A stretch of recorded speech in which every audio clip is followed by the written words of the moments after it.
And of this the is people. the government doing this? Yeah, they would freeze the bank accounts of people involved in the strikes and the protests.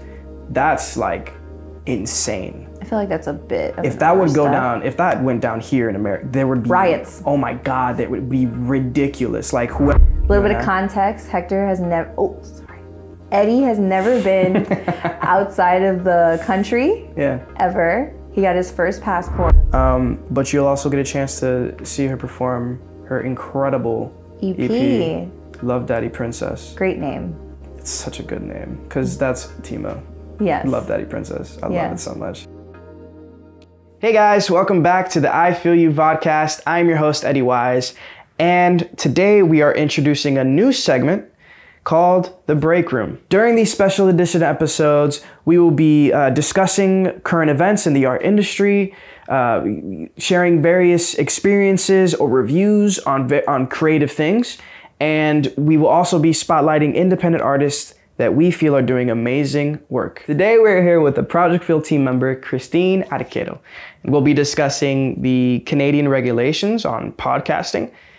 We're gonna be sharing our experiences of some European museums and TimeLikesMusic's upcoming tour. Thank you so much for watching. Thank you for being here. Please, if you have any feedback about this new segment or anything when it comes to the podcast, please share it with us. Shout out to Apollo for creating these beautiful visuals that you're seeing, the new, name cards and the animated intro with the logo. It just looks incredible. We are so excited to have Apollo's name stamped on this, beautiful project. And it's always great to add new flavors. So I appreciate you. Thank you so much, Apollo. And thank you so much for watching. Without further ado, enjoy the episode. I'm gonna look at you, is that cool? Yeah, why would you not look at me? I don't know, because the camera's like right next to you. Just imagine it's like a creep. I look in the middle. Just like staring over my literally. Shoulder. It's a machine. Imagine it's like that shoulder. person at work in the break room. That's creepy? Like kind of like trying to be in the conversation. Yeah. But doesn't really say anything, but just kind of stands there like. That's so funny. He's like an eager guy. It's like saying, why is it gotta be a guy? Friend. Okay. Doesn't have to be a guy. Whatever. Whoa.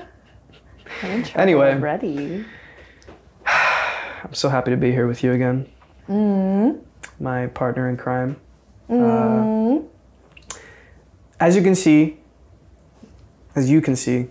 everybody watching at home, there's a few changes that have been made. A few things are different. Yeah. Probably it's gonna feel like a good amount is different. I feel like to a viewer, not too much. I feel like the biggest difference is these guys. Yeah, these guys. Yeah. Yes. We have our little friends here now, and this is how you're listening to us. So we're changing up the mic situation. Yeah. I guess because we like to be open and honest about things, biggest reason is because we like how personal it is compared to the bigger podcast mics. And also I feel like it's weird now, and this is probably just a contrarian in my bones, but just like seeing everybody with that mic. Oh God. It's like everybody has the same mic, and it's a great mic. But now everybody's gonna get this mic. They're sick. They're awesome. We have to go back to SM. But also people use this mic a lot, but not for podcasts. I feel like the difference is the podcasting part. I feel like the biggest benefit of this is one, I don't know if we've ever shared this, but the podcast is filmed in our apartment. Yeah. So now we can literally move around. I wouldn't do too much of that because then you're gonna block my camera. But yes, you can move a little more. You don't have to be this way, far away from a mic. Yeah. I don't have to do any editing and post, which is gonna be awesome. Our thumbnails are gonna be so much better. Thumbnails are gonna be sick. They're gonna look great. Yeah. You don't have to edit out a mic stand anymore to make it look good. No, it's gonna look. I think it's gonna look awesome. Yeah. Another change that you might have noticed is that we have a reoccurring guest that's on the podcast right now. On the vodcast. And it's the beautiful Christine Arquero. Arquero. Christine Nicole Arquero. She is here, and we are introducing a new segment, a new special, it's not a special because it's going to be recurring as well. And we are calling it, well, you already heard what it's called. You know, in the intro, we're calling it the I Feel You Break Room, which is cute. I think it's fun. The vibe is supposed to be, or it's going to be, you know, more natural conversation. We're going to talk about things that you talk about in a break room. You know, this is kind of like when we're off the job and we're not doing the more formal interviews. We're kind of just hanging out, chatting about. Yeah, catching up. I'm sure, yeah. Like you heard earlier, you know, that's what we're going to be doing. So it's going to be a lot of fun. I feel like it's not always going to be Christine. I'm assuming you're going to see her a lot for this episode. Back. Yeah. But we also want to bring on some people that may have been on the show in the past, but also new people. But yeah, I think it'll be fun. Yeah. We're mixing up I Feel You, making it better. Yeah. Hopefully they like it. Yeah, give us feedback. I mean, I said this earlier as well, but just give us feedback if you feel like we can improve anything. It's always helpful. And then also tell us if you like it. Yeah. Because then I guess we'll do more. Yeah. I mean, we're probably if you hate it, we'll just never do it again. Yeah, it just takes one person to say that they hate it for me to like one thumbs down. Can you even thumbs down YouTube videos anymore? Yeah, one thumbs down and we're done. One dislike. Yeah. And it's over. Please have mercy. So a big part of this is going to be that we jump into topics that are more, we're going to jump into more broad current events, some more general topics in the arts community, in the arts industry. And the first thing that we want to talk about, because we feel like this is news that, although we are a smaller podcast, it's still news could potentially be relevant. Yeah, it's very chilling news, and it's going to cause everybody to think about what this means for the future, specifically with Canada. So, a brief summary of what's going on. There is a bill, it's CA11, I think, or C11, and the bill is introducing some new laws that would regulate certain podcasts. So essentially it would be similar to broadcasting. So you know how on TV, when you're a TV channel, you have to be regulated in some way. There's certain content that you can't put on TV because of how accessible it is. I guess that's the idea. And with news channels, you can't show certain content. There are regulations involved. With podcasting, especially with content creation on YouTube, there's more of a almost anything goes kind of vibe. You can talk about pretty much anything. You might get deplatformed here and there, and you know there's some controversial things that people might not want to hear, but altogether you can talk more about the things you want to talk about. Yeah, I was going to say, right now it's full expression of whatever you want to talk about and however you want to talk about it. For most people. Some people have to, you know, they, specifically the ones that are going to be affected by this, one of the stipulations of this is that your podcast has to be making over 10 million in revenue, not in profit. Profit, that's insane for a podcast, but in revenue. And that is a very specific type of podcast. And there aren't many people at that reach, but it's still going to dramatically affect how people interact with podcasting, specifically in Canada. And this might also incite, one of the things that I heard from people is that it might also incite a lot of the channels or a lot of the larger platforms, so like YouTube and maybe even Spotify or, you know, the places that promote podcasts. It might even cause them to have to make some changes as well because, Yeah. Well, I was going to say, let's clearly state for sure what exactly we're talking about. So basically, Canada put through a bill. I think it's called a streaming act now. It was B11. Oh, interesting. B11? I thought it was C11. Yeah. Doesn't matter. But basically, they made it so that if you are a podcaster, and it's more than just podcasts. Yeah, it's but content the reason why we're talking about it is because it's pertaining to podcasts. Yeah. But podcasts are included, and you now have to register officially through the government entity if you're making more than $10 million in revenue. And what that means is that you have to basically give certain information to them to register you. But what the fear is that this could potentially lead to overregulation and potential harms on like freedom of expression or censorship. Censorship is the big, So the another part of the bill that's a little bit scary, I feel, is that they also have to give information about their listeners. So data based on who's listening to their podcast. So that can include I mean, maybe it's specified somewhere, but in my head, that could include like email lists. Just the names of people that are listening could be one thing, but also like the demographics, the type of people that listen to your podcast.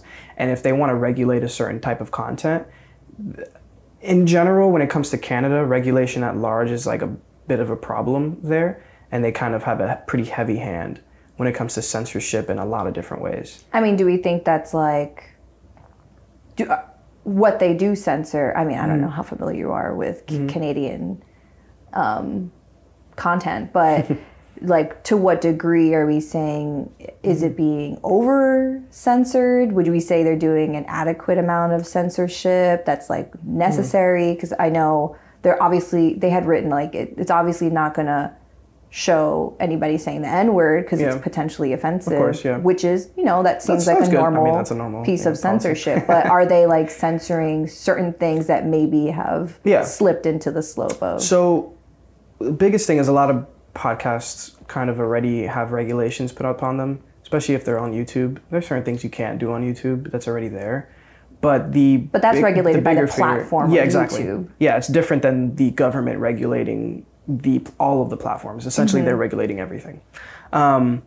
So the biggest fear is that, one, to answer your question about Canada, there hasn't been an issue. Hasn't been a precedent set before. Broadcasting, of course. I mean, but broadcasting at large in most countries is pretty heavily censored. Like you can't show crazy stuff on TV for the most part, unless you're watching a specific channel that has, guidelines and isn't warnings. it that there's an exclusion in this, is that if you're a podcaster and you still make more than 10 million in revenue, as long as you're doing it on your own social media, right, platform or your own website, you're like exempt. Oh, I didn't know. That's interesting. So that's what broadcasting on when you're using. So essentially, from what I read, is the background behind this is they're trying to kind of take back control from what they call web giants. Yeah. So there was this whole lawsuit with Netflix, and then they were worried about Spotify. And Disney. Yeah. So those are massive companies that obviously make more than $10 million in revenue, and they wanted to have some sort of control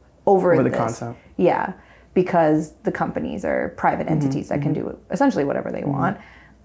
So this was a way to kind of mitigate that. But if you're performing or doing your podcast on your own platforms, it's not considered part of what they are really trying to regulate, which are the web giants, from what I've seen. Yeah. I mean, there could be some side, like there could be a side of this that maybe it's not going to be that bad for because 10 million in revenue is like, that's pretty high number. So I guess we'll see. It's yet to be seen what the exact effects are going to be. I think the reason why Canada specifically makes me nervous about this kind of stuff is because they have a history. One of the things that was a big deal that when everybody heard about it. I don't know if the people listening know about this, but there are the protests in Canada, the truckers. They were striking, and they were doing because they wanted, of course, they wanted certain guarantees. And of course, when it comes to workers' rights, the right to unionize is a big deal. But they were not respecting that in a lot of ways. And they were finding a lot of ways to demoralize the people that were trying to get together to enact change. And one of the massive ways they did this was they would freeze bank accounts. And this is the government doing this? Yeah, they would freeze the bank accounts of people involved in the strikes and the protests.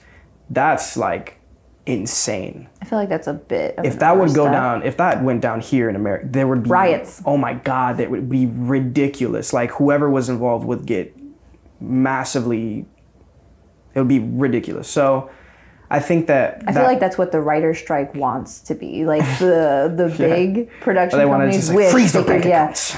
You're not a millionaire anymore. Yeah, so I mean that's what makes me a little bit nervous. But I mean, I guess we'll see. It's not going to affect us.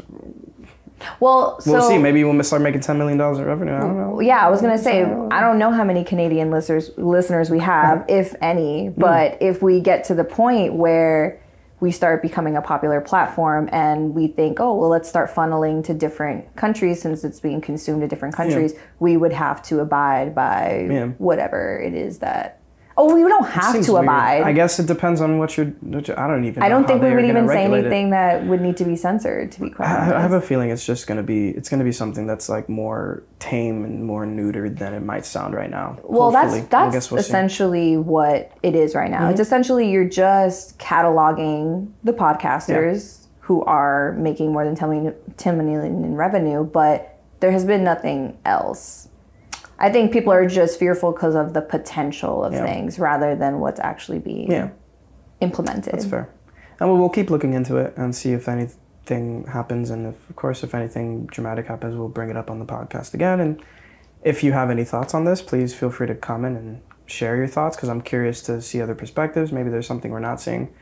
With the amount of research that we can do, it's like, there's so much to consume, especially with bills. There's so much information on those things. You know what I was literally thinking, though, when I was reading about this? The fact that the government was working on a streaming act. Like, that was something that was important enough to them to be like, we have to crack down on this. I'm like, that's what we're focusing right now on. Some of the sentiment that they have is that, some of their sentiment now is that it's kind of like television now, is like those streaming applications. Well, yeah, so anything being broadcasted. Yeah, they want to have control over that kind of stuff, which is like, there's some, I guess, value there, but also it just feels weird, and I guess American perspective probably. But speaking of other countries, though, we did go to London. We took a vacay, guys. And Amsterdam. We took a vacation. A little bit of context. Hector has never... Oh, sorry. Eddie has never been outside of the country. Yeah. Ever. He got his first passport. Furthest I got was Puerto Rico. Which is technically not a different country. But we went to London, England, and we went to Amsterdam in the Netherlands. Yes, we did. And it was incredible. The reason why we're bringing it up, not to talk about just a vacation, but enough about us. To talk about the actual museums that we went to. Yes. Which were pretty fun. Incredible. Some really wild experiences. So the first one we went to was the Tate Modern, right, in London? So more information, if you've never been to London, or you are in London and want to go, pretty much almost every museum in London was free. I don't know if you remember that. Yeah. And they're such high quality. Basically, you can get the range of like a small museum to the Met type of museum, like the British Museum, to what we went to, the Tate, which I would say in terms of like New York equivalent, it's like the Whitney. Like it's this massive modern art museum, and it's so cool. Yeah. It's so cool. Some incredible pieces there. And what I loved about that museum was there's a lot of modern, of course it's a modern art museum, but there were a lot of rooms, a lot of artists. Yeah. Like you would seamless go down, transitions. Yeah, and there were certain exhibitions that weren't free, but even without those, you could be there for like almost 2 hours. Yeah, almost 2 hours, hour and a half, and just going through those rooms and really enjoying the art actually. And I love that one specifically. We went to Amsterdam and we did 2 museums in Amsterdam. First one we did was Rijksmuseum. So Rijksmuseum. It was 1500s, 1600s, 1700s, all the centuries. It was old. It was older. It was it was historic. It was more. It was more historic museum. Yeah. And those are just so interesting. They're not for you? I don't think so. I think it's eerie. You've been to the Met. I don't know if did I enjoy the Met? I've never seen you not enjoy the Met. Well, I mean, I enjoy the museums, even if I'm not like into the work that's there. I enjoy them anyway. It's I fun will to say, see. I mean, obviously it's from Amsterdam, so they're going to highlight their artists. There was a big emphasis on Rembrandt. Yes. No shade on Rembrandt. Amazing painter. Yeah. Just a little dark and moody. And then there was just a lot of it. Yeah. That really big piece that they had there from Rembrandt was actually pretty cool. No museums in Amsterdam are free that I know of when I did my research. But I think the funniest thing, and if you ever, just please take a look at this, specifically like 1500s, 1600s, just look at paintings from that time. And you'll see a painting of a family. And everybody in the family, woman, They all have the father, man's face. Children. The baby. They're all going to have adult faces. The dog. It's going to be the same face. The dog. There was a dog that had an adult face. They couldn't do faces. Yeah. I think it was... But what do you think was the evolution of it? Because faces were faces. I think they did the scenery really well. Like, they focused really heavily on that. It looks beautiful around them. But I think when it comes to the faces, they were just like, okay, well, I'm not going to have you stand here. Well, you guys are all related, so you must. I'm not going to have you stand here until... I'm not going to have you stand here until we're done painting all of your faces individually. Did it based on memory? Let's just, like, we'll do this. And they all just so happen to look the same. Like, they just used the same technique for all of the faces, and it just made them so similar. That actually really circles back, because have you heard the theory that the Mona Lisa, which Leonardo da Vinci painted, is like his face or looks like him? I don't know if I have that correct, but I think that's what it is. And if you think about going back to what I was saying, like, oh, they just painted the man's face. Because those women didn't fully look like separate from the husband. Yeah, sometimes they were like, are you related? So it's either they were related or... Maybe that was just like a thing. Or maybe that's just how women looked like before. I would hope that some of them looked different. The bulby eye, like the eyes were crazy. Proportions were... They were struggling. But there were some. But what was cool about that is that when you saw one that was like really good, you're like, oh, that's crazy. Well, so to contrast to the next museum we'll talk about, right? So I think one of the things that older paintings do that not many artists do now is the scale of the craft, right? Some of the ones that you liked more of the older styles were the bigger ones. The big ones, massive ones are so cool. The degree of which the painter did not only the accuracy of the setting, but the magnificence. Yeah. Right? A lot of the war, there's a lot of war. Yeah, there was a lot of war. Maybe that was another thing that we didn't really like. Back then. That's what they did for fun, for sport. That was war. Yeah. So. And we still do that. But the big ones they were majestic, yeah. And something that I guess when that connection was made, I think is when we went to the was it Straat? Yeah. Straat Museum, which is graffiti and like mural. Yeah. So like street art, mural, graffiti art. That all was modern. By far my favorite museum ever. Yeah. Well, oh my God, everything was essentially an entire what would be like a wall. Yeah. Whether it's on a building or it was a warehouse. Yeah. Just massive empty. Massive warehouse. And the NDSM wharf. You have to take a ferry ride to get there, but it's free. And it's basically like a hub for street art, murals, and it was just really cool to see modern art to the scale, but also like graffiti art. Graffiti art in a way that's not so typical. Like how we see not like New York graffiti. Yeah, like what the graffiti you see on like the streets or whatever. No, it's characters. Like it was essentially graffiti artists who were doing like fine paintings to like portraits, full-on design, like and you couldn't even tell that it was graffiti. Like you can't even see the spray, which is like wild to think about. I don't know how they get it so precise, but I mean that's the. I mean, I guess you just have to go closer. One of the most incredible things I've ever seen. This really stuck with me, and it's gonna stick with me for a very long time.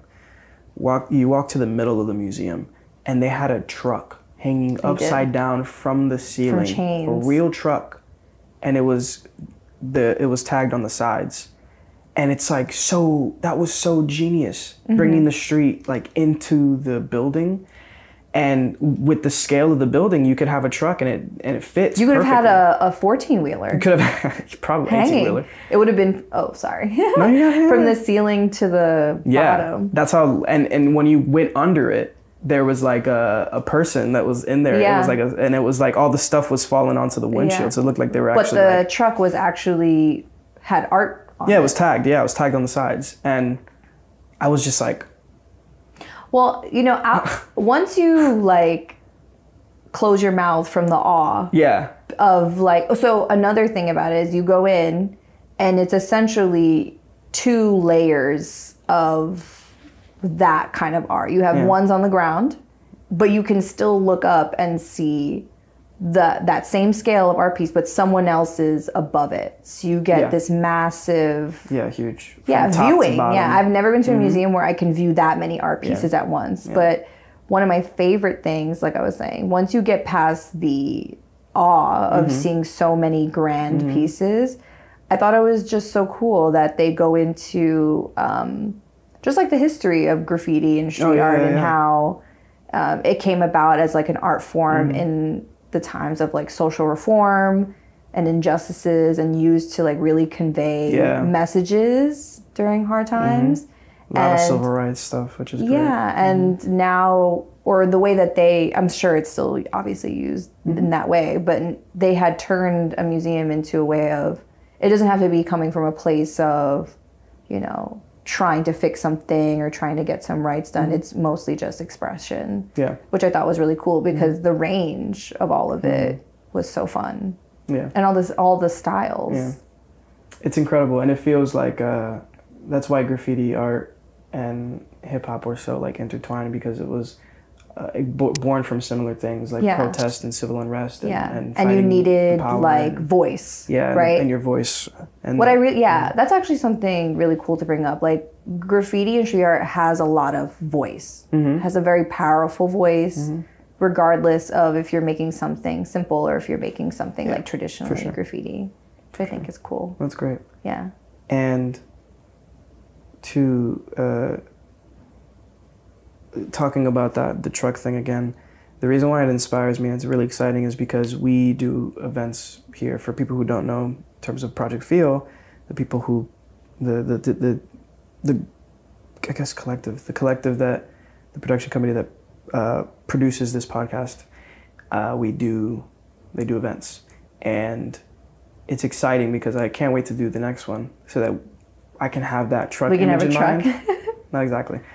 But just thinking on our toes like that. So taking art that somebody presents to us and wants us to showcase, and showcasing it in a way that makes it just so unique, right? Makes it inspiring. And I want people to walk into a Project Feel event like our next one and just be like, wow, that's incredible. I guess, so to kind of end off this topic, one of the things that I feel like, we've been saying that we wanted to go to an art museum, so it was kind of nice that we did so many on this trip. But one of my favorite things was seeing the magnitude of which the art, like the curators and museum employees went to display such pieces. Yeah, like putting pipes and putting things through doorways and the tape. I thought that was so cool. Yeah, we go to great lengths for that stuff, which is, I'm so glad this is what we do. And I'm excited for that kind of stuff to inspire our next event. Speaking of events though, we had one recently. We did. Which was awesome. It was our Who is New York City event, and it went super well. It was a lot of fun. Yeah. Our biggest event yet. Our biggest event yet. Shout out to Metro Plus for the sponsorship. Yeah. And shout out to all of the artists that were involved. So many fantastic people that were there that night and stuck with us through the entire night. Shout out to the volunteers that helped us as well. It's so cool to see people come together to just enjoy and appreciate help art. Out and understand the mission and creation, and just like respecting people's energy and giving their time value, you know. I think it's really fun when we do that kind of stuff. And all of the artists did such an incredible job. Yeah. And we wanted to specifically shout out Tima. Of course, shout out to Cass for the wonderful performances. But the reason why we're shouting out Tima is because she's actually going on tour. So TimeLikesMusic. TimeLikesMusic is going on tour. Yes. For her R&B 90s party, which if you haven't been to an R&B party, or if you don't like R&B, this is probably the game changer that'll get you to have fun. It's so much fun. Yeah, I think that's the funnest thing about it, is that it's just fun. Good vibes. Yeah. Dance party. Yeah, and people truly want to dance. Like, some of the best music just ever. Like, it's all the hits. So I'm excited. We wanted to shout that out specifically just because we really love TimeLikesMusic. We really love Tima. And she was on the podcast last season, right? And she was the first one in this apartment, no? And and if you go to one of the shows, the 90s R&B parties, you will also get a chance to see behind the camera. You might see me there, we'll see. But you'll also get a chance to see her perform her incredible EP, Love Daddy Princess. Great name. It's such a good name, because that's Tima. Yes. Love Daddy Princess. I love it so much. And the album is actually incredible. Oh my God, it's so good. The production. It's so good. It just took me so by surprise. I think the most incredible thing is she does retro so well. It's not a gimmick. It's not like she's trying to emulate. Well, that's she's is genuinely a 90s R&B artist. Yeah, and she's like doing it now. 2023. Yeah, she's like an R&B. To the DNA, it's in her, which is incredible, and it's so cool. It's so authentic. Very authentic. But what I love about what she does with the music is that it's, like you said, it's very obviously, when you hear it, it's 90s R&B. Yeah, it but feels that way. It's so funky and it's so new and it's so her, which is why it goes so well that she'll perform her music and then it goes into the 90s R&B and party. Her band is so good too. Shout out Josh. Or Jerk. Jerk makes music too. Jerk makes music. Shout out to the whole band. They're all incredible. Yeah. The guitarist, the bassist, the drummer is fucking sick. The drummer's sick.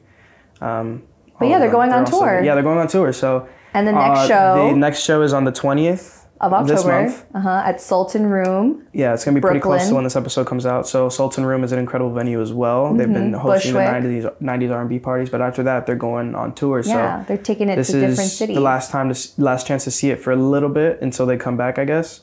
And just if you can pull up, please pull up. It's so good. Fun. Yeah, it's so fun. It's so worth it. We'll be there. Yeah. Cool. Yeah, for sure. Christine, can you tap your mic? Tap it hard. That transmitter's gonna die in a little bit. Is it? We're pretty much almost done. Okay, we're almost done, yeah. Okay. Cool. Let's wrap up then. Yeah, so I mean, we're excited, we're gonna be there, and yeah, I guess that's the end of the first segment 1. The first episode of the break room. Of course, this is happening in during season 5, and we're excited to continue the season. We have some really exciting guests we're trying to get on the show that are coming up. Some familiar faces, some brand new faces. And shout out to Apollo overall. Again, I'm going to I already said this at the beginning, but shout out to Apollo for the beautiful graphics. Revamp of the show. So it looks so cool. Thank you so much. I'm like, production value is my favorite thing in the world. So it just adds so much value, and thank you for your time, Apollo. And please check out that episode and also check out his work. It's incredible. But yeah, I think that's it for tonight. That's it for tonight. Yeah, we're going home. We're leaving the break room. I was about to say, I guess we're clocking back in technically. And we're clocking out. We're clocked out right now. That's why we're talking about random stuff. No, the break room is in between your shift. No? Yeah, but you clock out to do... Well, you don't clock out. Yeah, it's part of my salary, babe. Salary, girl. I'm getting paid to eat my lunch. Yeah. Anyway. Well, thanks for watching. Thanks for being here. And we'll see you on the next one. Woo! Yeah. Woo. Cool. That's it. That felt really quick. Yeah, that was 30 minutes. Nice. Oh. Yeah.